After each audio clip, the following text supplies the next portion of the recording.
Hey, good morning. I'm here with Charles from Ablestay in Harrogate. How are you doing, Charles? Very well, thank you. Apart from the wind, I'd really like it to die off a little bit. It's been non-stop for 3 days now. Yeah, it's been very windy, definitely. So, looking forward to this interview and hearing all about Ablestay. So, to kick us off, in terms of giving us a bit of background, if you'd like to let us know a bit more about who you are, what you do, and how long you've been doing it for, please. So my background, I'm originally ex-army, and I left the army a number of years ago, went into business, ran my own business for a number of years in corporate event management until unfortunately the financial collapse of 2009. And I then moved into the realm of working with SMEs and helping them in new business development. And that took me to a point of working with a small IT business providing a revolutionary type of asset and facilities management software for a number of years. And I moved from being external to the business to moving internally, became a director of that company probably about 5 years ago now. My wife and I have two sons. One, Kit, who's 14, was injured at birth. And has quadriplegic cerebral palsy. And as part of our journey of living with Kit's disability, my wife set up a Facebook group called Accessible Holidays and Day Trips. And she's now got around about 20,000 qualified members on there. And they are mostly families with a disabled child, individuals living with a disability, health professionals, or care and support staff. It was set up as a forum for families like ours and individuals to share their experiences of when leaving home, places that would work for them or didn't work. And it was about autumn of 2019. We got a post to the site from an amazing woman called Emma Moss. And Emma is a mum. She's in her mid to late 30s now, and she has ALS MND, which is the form of motor neurone disease that Stephen Hawking suffered from. So it's the form where your life is prolonged more than what we see from high-profile people in the media, but there is a gradual deterioration of physical function over that longer period of time. Anyway, so Emma posted onto the page, said, "I am looking for somewhere to go and stay in London with the family. We want to go and do everything that people do in London, museums, the theatre, restaurants, just mooching around." And she said, and I need a profiling bed, a ceiling hoist, fully accessible bathroom, ideally with a height adjustable bath, a wash dry toilet, ideally a wheelchair accessible kitchen, bedrooms for obviously me and my husband and kids and a carer, wheelchair access throughout, and close to public transport. Does anybody know where we can go and stay? And bear in mind, at this stage, I think there were 15,000 people on the page, and we travel to London a lot as well, and we haven't found anywhere. So we didn't get anything back from anybody else. I did some digging from contacts of mine within the hotel industry. And also met up with an amazing chap called Srin Madapalli, who at the time was head of accessibility at Airbnb for the UK. And he himself is a full-time wheelchair user. And Airbnb have nothing on their books. And so the sum of it is that our capital city has, within the M25, somewhere in the region of now over 180,000 hotel rooms, 70,000 self-catering Airbnb type properties, and not one of them meets the needs of Emma and her family, us as a family, or the other 300,000 people recognized by the government under their Changing Places program for people to go and stay in our capital. So Joe and I were sitting around Christmas 2019 over a bottle of wine and talking about this as a problem, and we thought, you know what, nobody else is going to do anything about it, we'll do something about it. And that is where the journey started. Brilliant. an inspiring kind of story and start solving a problem, entrepreneurial attitudes to getting things done. Thank you for sharing that. So I was going to say there's a question that I ask people, and it's what makes you different, what makes you stand out from the rest. But I think you've just answered that in in what you do. So, kind of in terms of 2019 to where we are now, how's that journey been for you? Has it had ups and downs? What's it been like? Yes, so the journey from 2019, having made the decision to effectively September 2022 when we opened, was a process that took a bit longer than we had anticipated. Obviously, we went into COVID and lockdown, and one of the first barrier we had to face was, can we find a suitable property? And there are a number of very strict parameters around that. Location, price bracket to make the project financially viable, and then the ability to actually buy somewhere. And during that early stage of lockdown, all of the lenders went themselves into lockdown mode and removed all of the buy-to-let and holiday-let products from their range of offerings. So we found an amazing bungalow in Worcester Park, very close to an accessible train station, and we managed to secure a second residential mortgage for ourselves through the Family Building Society. So we got that. We were able to buy the property.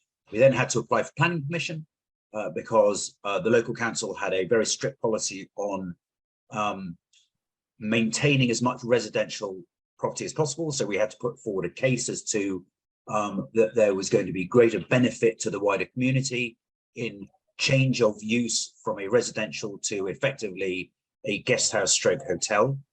And that took about 18 months, so a bit longer than we'd anticipated. And then we had the problem of securing finance to be able to get the project up and running. Obviously, the adaptations to the property and the install of equipment, which in itself is very expensive, was a very expensive process. But we managed to overcome all of those hurdles. And this gives you a degree of understanding about how people are blind to the problem but want to help out. So one of the issues, we secured some funding from a Yorkshire organisation called Key Fund. In order for us to receive that funding, we had to sign a lease as the founders of the charity with the owners of the property, which were ourselves as well, and the lender, to ensure that the property would only be used for the purposes of the charity for the duration of the loan, which was 5 years. So the issue we had faced then was that we needed the lender to sign a lease on a property that had just been granted guest house status, but the mortgage was a residential mortgage. So that potentially was going to be a bit of a barrier. I managed to get hold of, through LinkedIn, the chief exec of the Family Building Society, managed to contact him directly and explained our situation to him. And we waited with bated breath as to what his answer was going to be, because effectively we were outside the terms of their lending. And he came back. We had an online meeting, and he was in full support for us. What we could do, he said, unfortunately, we can't change the product, but we are happy for you to continue in the project with the product that we have provided for you, which was amazing. So that was really the last barrier that we had to overcome. We started the building process and then got to a point of opening in September last year. And since that date, the property has been fully booked and is at about 85% fully booked for this year, and we are already at about 40% for 2024. So we understood what the need was, obviously through our own experiences and the shared experience of our community through Joe's book. a Facebook page, and we have delivered something that is much needed. The goal now is to meet that need in London with further properties, but also Able Stay, as it is now, is the only fully accessible holiday accommodation in any town or city in the UK. You can actually move that out. There is no similar property within major capitals of Europe. And through my contacts in the US, the same exists in the US, in Canada, in Australia. So Able Stay is really quite unique in what it's providing. And we want to, the next steps is to add additional properties into London, and then look at, through the wish lists of our community, of where they might like to go as other cities to take city breaks, where we develop next. And that will include the likes of Brighton, Bristol, Birmingham, Harrogate for easy access to Leeds and York, and Manchester. Fantastic. Yeah, inspiring, another sort of inspiring demonstration of finding a need in the market and having that determination to see it through. So you've got a template now in order to be able to replicate that in more in London and other places. Would that be right? Do you see it? Yes, absolutely. And you know, this is a so initially we are going to create that development within Able Stay as the organization. And I think we will get to a point. I've already had conversations with a couple of individuals in the States who are really interested in what we do. Obviously, they are looking at this because they have their own lived experience of disability. But through our social media channels, we've created a bit of a following around the brand that is Able Stay. And I think the future potential of Able Stay as a brand is the opportunity to provide that as a franchise into, for example, European cities, where there will be individuals or groups that are trying to replicate what we've got, but also build on what we can provide as a growing organization in terms of support, but also access to market. Fantastic, exciting times ahead to very exciting in this sector. So thank you for sharing that. We're moving on to yourself as a business owner, as a head of an organization, obviously with lots of plans for growth, things like that. What would you say is the biggest learning that you've had to date? I suppose you can, also reflect on the career that you've had as well. But yeah, if there's one sort of lesson to share about business and organization, what would that be? So interesting, and I had this conversation with some, dare I say, some younger people last week. My elder sons, who are just entering the world of business. And I think it's not something I've learned, but it's something I absolutely believe in. If you're going to be successful, the first thing you have to be passionate about what you're doing. And I know that's a little bit of a cliche, but it is absolutely true. There are too many people, and I have many friends that do this, that the job that they do is something that is there just to earn money.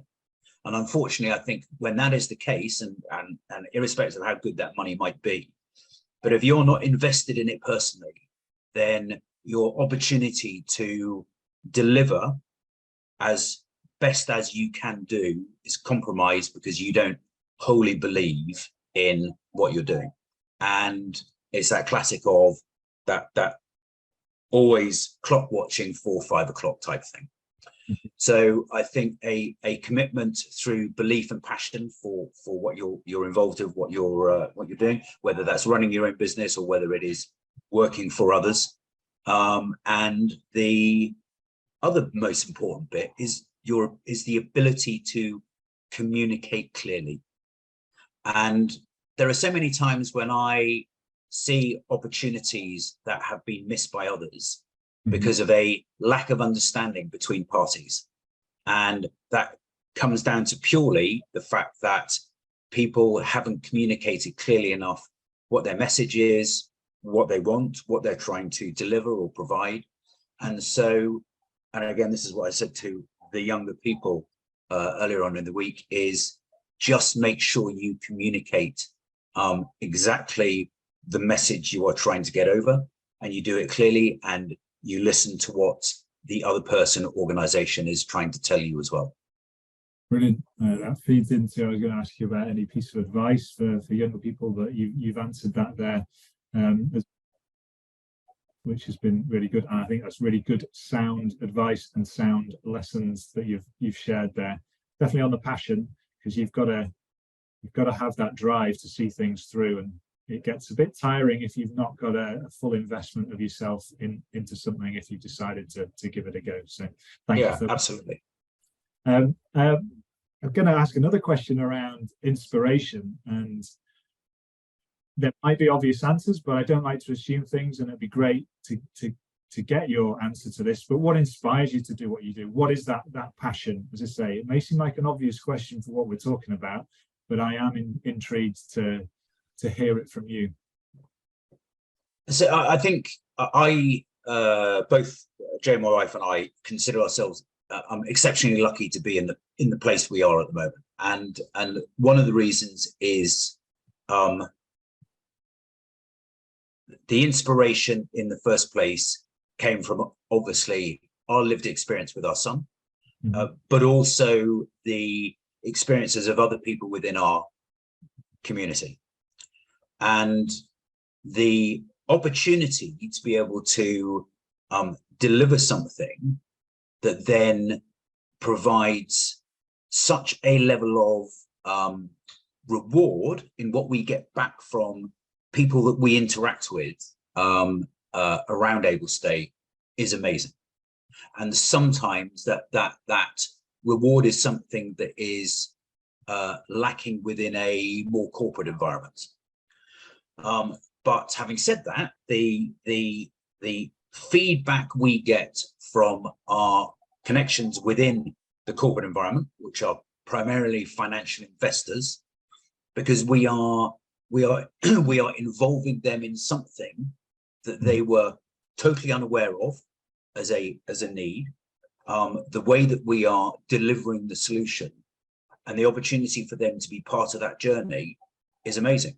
And all of the organizations that we have been involved in so far who are helping us, and a lot of that is around finance, are doing it because they've had their eyes open to something that they were unaware of, and they themselves are able to sit back and say, look what we're doing, this is amazing. And it's that degree of being able to help others that I think has been so fantastic. Fantastic. I think that links nicely with your answer about passion and pulling you through. Yeah.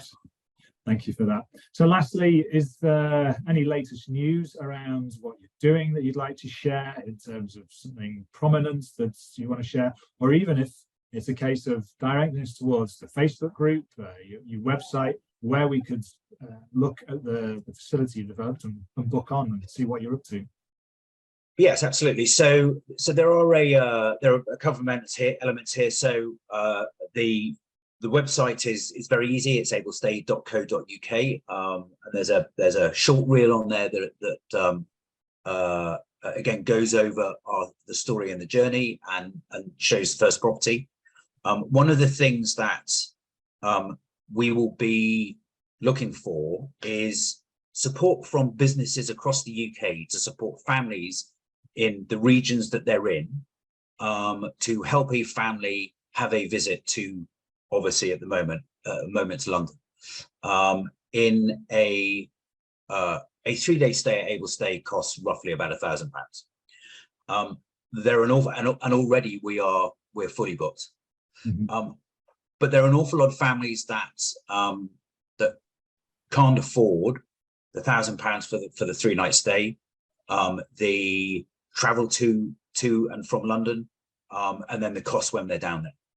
So one of the programs we're hoping to put in place this year is to encourage businesses within the regions to support us, to support a family from their area that would love to go to London but can't afford to. And we've started this locally in Harrogate, and the response has been amazing, because instead of companies choosing a charity and just saying we're gonna chuck X amount of money into the bank account of ABC charity, the return they get is tangible. There is that family who get that opportunity to go and do something that they've probably never done before, and they will have never done before for a number of reasons. One, because there hasn't been anywhere suitable for them to stay, and secondly, because they haven't been able to afford it. So that's one of the next steps of the process for 12 months. And then the next stage will be, we're meeting with investors next week in London, and hopefully put in place finance to develop the next 3 that we would like to have open before, or certainly in development by the end of the year. A second one in London, and then 2 in other cities around the UK, potentially to begin with, might be Brighton and Bristol.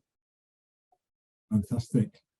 Exciting times ahead. It's been an absolute pleasure talking to you, Charles, and I really hope it goes from strength to strength for you, and we'll keep an eye out on things. All the best with it. Thank you very much indeed.